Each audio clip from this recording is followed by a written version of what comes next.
Hello friends, नमस्कार। Welcome to my channel. बहुत बहुत स्वागत है आप लोगों का हमारे चैनल एजुकेशनल एकेडमी पे। ठीक है, तो आज का हम सेशन स्टार्ट करते हैं। ठीक है, तो आज का हमारा पहला क्वेश्चन है कि हिंदी साहित्य का आदिकाल हिंदी का एक इतिहास ग्रंथ है। इस ग्रंथ के रचनाकार का नाम है।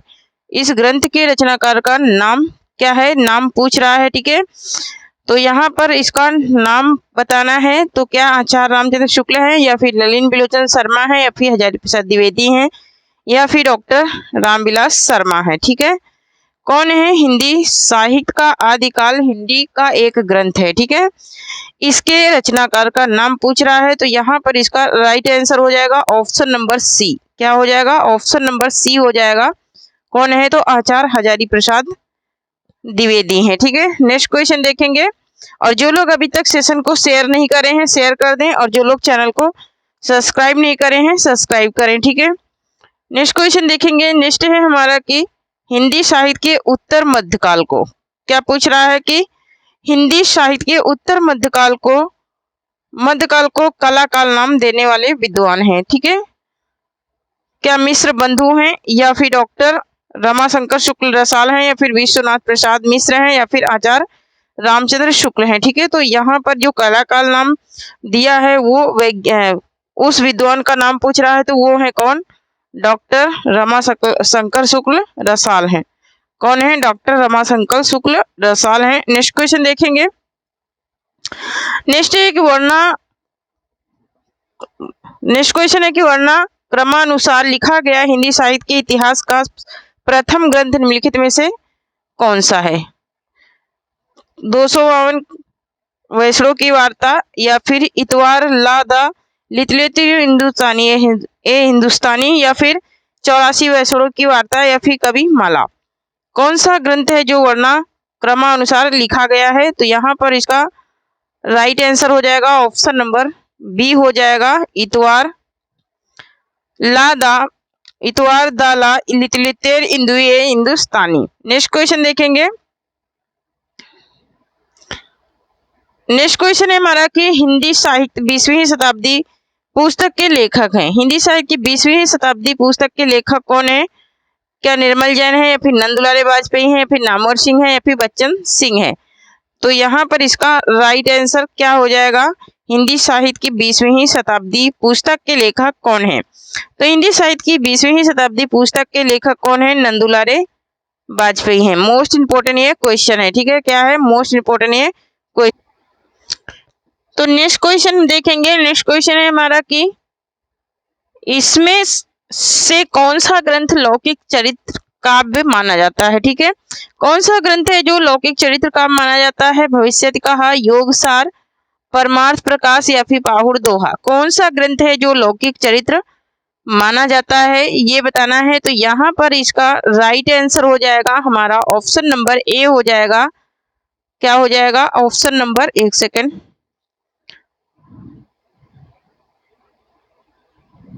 यहाँ पर इसका राइट आंसर क्या हो जाएगा? ऑप्शन नंबर ए हो जाएगा, भविष्यति कहा। भविष्यति कहा को लौकिक चरित्र का माना जाता है। ठीक है, नेक्स्ट क्वेश्चन है। नेक्स्ट है कि धब्य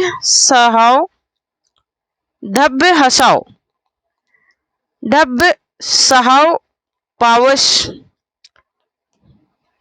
नेक्स्ट क्वेश्चन है कि धब्य सहाव पायास नामक अपभ्रंश में निम्नलिखित ग्रंथ की रचना किसने की है? निम्नलिखित ग्रंथ की रचना किसने की है? आशुक ने, शालिभद्र सूरि ने, देवसेन ने, या फिर जिनदत्त सूरि ने? किसने किया है इस ग्रंथ की रचना? तो यहाँ पर इसका राइट आंसर हो जाएगा ऑप्शन नंबर सी, शालिभद्र सूरि ने इसकी रचना की है। नेक्स्ट क्वेश्चन देखेंगे। नेक्स्ट है कि अमीर खुसरो का मूल नाम क्या था? अमीर खुसरो का मूल नाम क्या था? अब्दुल रहमान, अब्दुल कलाम, मलिक मोहम्मद जैसी, या फिर अब्दुल हसन? इनका मूल नाम क्या था ये पूछ रहा है। तो यहाँ पर इसका राइट आंसर हो जाएगा हमारा option number D, Abdul Hasan था इनका मूल नाम अमीर खुसरो का। नेक्स्ट क्वेश्चन है कि पायो जी मैंने राम रतन धन पायो प्रस्तुत पद के रचयिता का नाम है। पायो जी मैंने राम रतन धन पायो प्रस्तुत पद के रचयिता कौन है? सूरदास हैं, कुंभन दास हैं, मीराबाई हैं, या फिर तुलसी दास हैं। ठीक है, तो यहाँ पर इसका राइट आंसर हो जाएगा option number C, Meera Bai की ये पंक्तियां हैं, पायो जी मैंने राम रतन धन पायो। नेक्स्ट क्वेश्चन है हमारा कि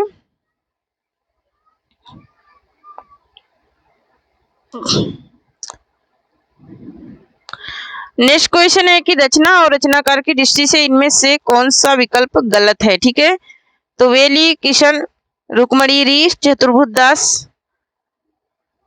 चतुर्भुज दास या फिर ध्यान मंजरी अग्रदास बरवे नायिका भेद रहीमदास भक्तमाल नाभादास। तो यहाँ पर भक्तमाल नाभादास की है, बरवे नायिका भेद रहीमदास का है, ध्यान मंजरी अग्रदास की है, लेकिन बेली कृष्ण रुक्मणी ये इनकी नहीं है, किसकी, चतुर्भुज दास का, ये रचना चतुर्भुज दास की नहीं है। ठीक है, नेक्स्ट क्वेश्चन देखेंगे।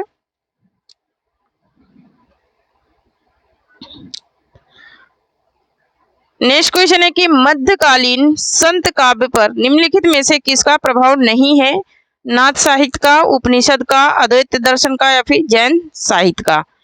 किसका प्रभाव नहीं है, तो यहाँ पर जैन साहित्य का प्रभाव नहीं है मध्यकालीन संतों पर। ठीक है, नेक्स्ट क्वेश्चन देखेंगे। नेक्स्ट क्वेश्चन है हमारा कि अंगद पैज की रचना किसने की, अंगद पैज की रचना किसने की, नाभादास ने,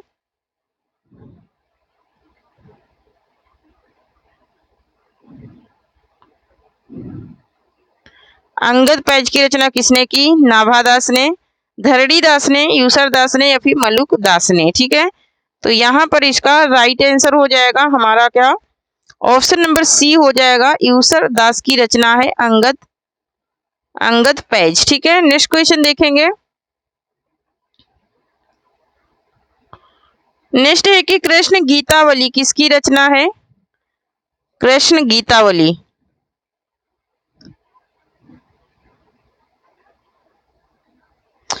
तो कृष्ण गीतावली किसकी रचना है, सूरदास की, नाभादास की, तुलसीदास की या फिर मीरा बाई की। तो यहाँ पर इसका राइट आंसर हो जाएगा ऑप्शन नंबर सी, ये तुलसी दास की रचना है कृष्ण गीतावली। ठीक है, नेक्स्ट क्वेश्चन देखेंगे। नेक्स्ट है कि निम्नलिखित में से कौन अक्षाप का कवि है, मीराबाई, यहाँ थोड़ा सा ये नहीं रहेगा, ठीक है, चंद बिंदु नहीं रहेगा, मीराबाई, रसखान, सूरदास या फिर विद्यापति। तो अक्षाप के कवि नहीं पूछ रहा है, तो नहीं में क्या आ जाएगा, तो अक्षाप के कवि नहीं है। ठीक है, अक्षाप के कवि कौन से नहीं है ये पूछ रहा है, तो यहाँ पर जो मीराबाई अक्षाप के कवियों में नहीं है। ठीक है, नेक्स्ट क्वेश्चन देखेंगे। नेक्स्ट है हमारा कि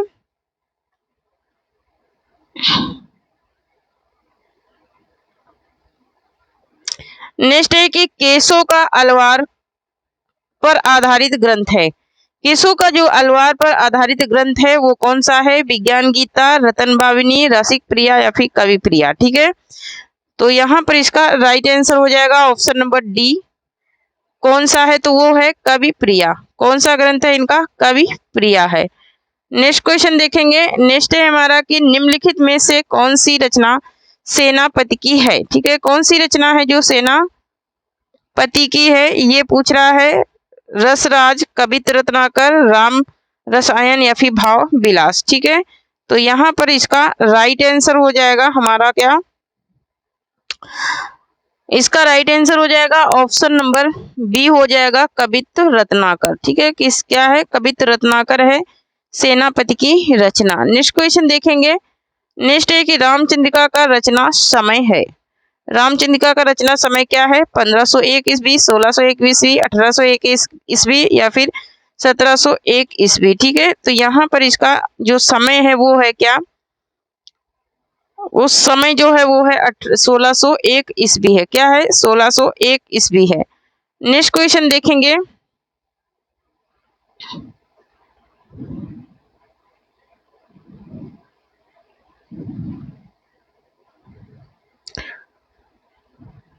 नेक्स्ट क्वेश्चन है कि सखी लीनो मीन मृग खंजन कमल नयन और सीख लीनो एक सेकेंड, यहाँ पे पंक्तियां हैं, यहाँ पर पंक्तियां हैं कि सीख लीन्हो मीन मृग खंजन कमल नयन, सीख लीन्हो जस और प्रताप को कहानी है। ये पंक्तियां किस कवि की हैं? ठाकुर की हैं, घनानंद की हैं, द्विजदेव की या फिर मती राम की हैं। ठीक है, तो यहाँ पर आप लोग कॉमन सेंस लगाए होंगे तो पता चल गया होगा कि लीन्हो दीन्हो कौन से कब लगाते हैं अपनी पंक्तियों में। तो यहाँ पर इसका राइट आंसर हो जाएगा ऑप्शन नंबर ए हो जाएगा, ठाकुर की पंक्तियां हैं। किसकी है ये? ठाकुर की पंक्तियां हैं। इनके अधिकतर पंक्तियां में लीन्हो जीन्हो और ये सारे वर्ड आ जाते हैं। नेक्स्ट क्वेश्चन देखेंगे। नेक्स्ट है कि निम्नलिखित में से कौन सा मतीराम का ग्रंथ नहीं है?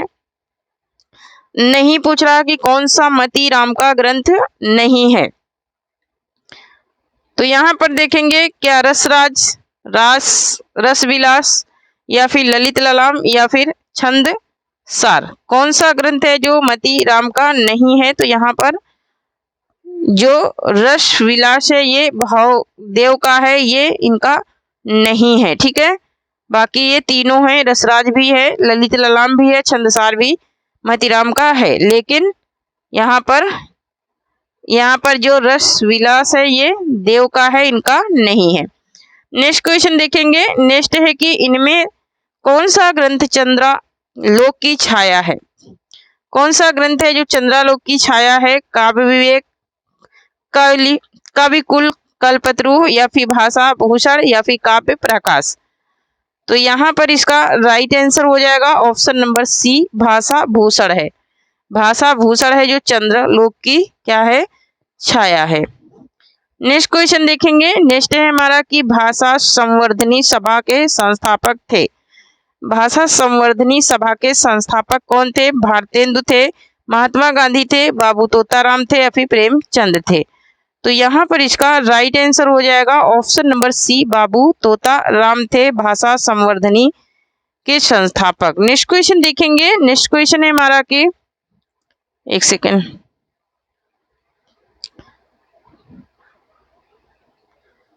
नेक्स्ट क्वेश्चन है कि समालोचना दर्श के शीर्षक से कैसे ऑन क्रिस्टिज्म का अनुवाद किसने किया? रामचंद्र शुक्ल ने, डॉक्टर नागेंद्र ने, डॉक्टर जगन्नाथ रत्नाकर ने या फिर रमेश कुंतल मेघ ने। किसने किया था? तो ये करने वाले कौन थे? तो ये थे जगन्नाथ दास रत्नाकर। कौन थे? जगन्नाथ दास रत्नाकर थे। नेक्स्ट क्वेश्चन देखेंगे। नेक्स्ट क्वेश्चन है हमारा कि एक सेकेंड,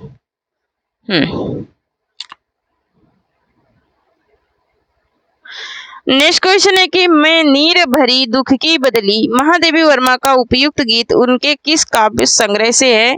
निहार से है, रश्मि से है, नीरजा से है या फिर सांध गीत से है।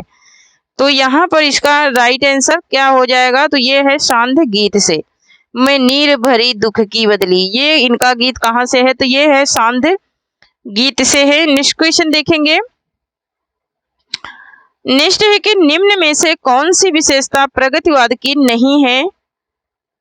शोषण का विरोध, कल्पना का प्रयता या फिर व्यंग प्रधानता या फिर श्रम का सौंदर्य। कौन सी विशेषता है जो प्रगतिवाद की नहीं है ये पूछ रहा है? तो यहाँ पर कल्पना का प्रवणता ये नहीं है, कल्पना की प्रवणता नहीं है। नेक्स्ट क्वेश्चन देखेंगे। नेक्स्ट है कि गीत फरोश किसकी रचना है? गीत फरोश किसकी रचना है? धर्मवीर भारती की, भवानी प्रसाद मिश्र की, हरि नारायण व्यास की या फिर हरिवंश राय बच्चन की। ठीक है, गीत फरोश किसकी रचना है ये पूछ रहा है? तो यहाँ पर ऑप्शन नंबर बी राइट हो जाएगा, भवानी प्रसाद मिश्र की रचना है गीत फरोश। नेक्स्ट क्वेश्चन देखेंगे। नेक्स्ट क्वेश्चन है कि निम्नलिखित में से क्या नई कविता की प्रवृत्ति नहीं है? कौन सी नई कविता की प्रवृत्ति नहीं है? क्षणवाद के प्रति नकारात्मकता, जीवन मूल्यों के प्रति स्वीकारात्मक दृष्टि, जीवन के प्रति आस्था, जीवन को पूर्ण स्वीकार करके उसे भोगने की लालसा। कौन सी प्रवृत्ति नहीं है नई कविता की ये पूछ रहा है? तो यहाँ पर जीवन, यहाँ पर क्या हो जाएगा? क्षणवाद के प्रति नकारात्मकता, ये इसकी प्रवृत्ति नहीं है नई कविता की। नेक्स्ट क्वेश्चन देखेंगे। नेक्स्ट है कि हिंदी भाषा की कुल वर्ण लिपियां हैं। हिंदी भाषा की कुल वर्ण लिपियां कितनी हैं ये पूछ रहा है। तो यहाँ पर क्या 44 हैं, क्या 44 हैं या 33 हैं या फिर 52 हैं या फिर 48 हैं। तो यहाँ पर यो इसकी हिंदी भाषा की वर्ण लिपियां हैं वो हैं कितनी, 52, है ना। कितनी है, 52 है हिंदी भाषा की वर्ण लिपियां। नेक्स्ट क्वेश्चन है कि या रा लावा किस प्रकार के व्यंजन हैं।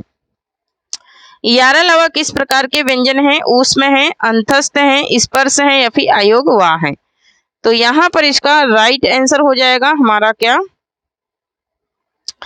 ये किस प्रकार के व्यंजन है ये पूछ रहा है। तो ये अंतस्थ व्यंजन है। कैसे व्यंजन है, अंतस्थ व्यंजन है, इन्हें अर्ध स्वर भी कहते हैं। नेक्स्ट क्वेश्चन देखेंगे। नेक्स्ट है कि निहार काव्य संग्रह के रचयिता कौन है। रामचरित उपाध्याय, महादेवी वर्मा, श्रीकांत वर्मा या फिर सुमित्रानंदन पंत। निहार के रचनाकार कौन है। तो यहाँ पर इसका राइट आंसर हो जाएगा हमारा option number B, Mahadevi Verma का है निहार। नेक्स्ट क्वेश्चन देखेंगे। नेक्स्ट है हमारा कि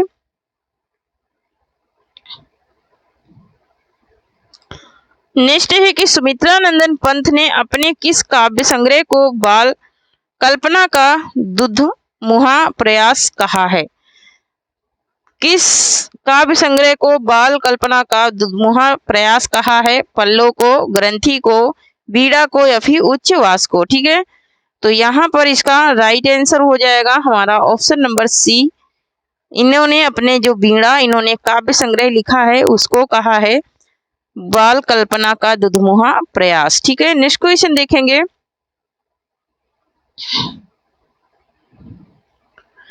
नेक्स्ट क्वेश्चन हमारा कि कामायनी का नवा सर्ग कौन सा है।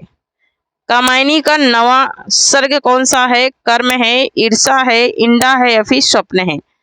तो यहाँ पर इसका राइट आंसर हो जाएगा हमारा ऑप्शन नंबर सी हो जाएगा, इंडा है कामायनी का नवा सर्ग। ठीक है, नवा सर्ग 9वें नंबर का सर्ग है। टोटल इसमें कितने, 15 सर्ग हैं। ठीक है, टोटल इसमें 15 सर्ग हैं। ठीक है, तो थैंक यू फ्रेंड्स, आज के लिए इतना ही। तब तक के लिए जय हिंद, जय भारत। जो लोग अभी तक चैनल को सब्सक्राइब नहीं करे हैं प्लीज सब्सक्राइब करें, लाइक करें और शेयर करें। ठीक है, हो सकता है तो मैं बीच बीच में आप लोगों को मॉडल पेपर दे दूंगी, संपूर्ण प्रैक्टिस दे दूंगी, जिससे आप लोगों की तैयारी और बेहतर होती जाएगी। ठीक है, तो थैंक यू, जय हिंद, जय भारत।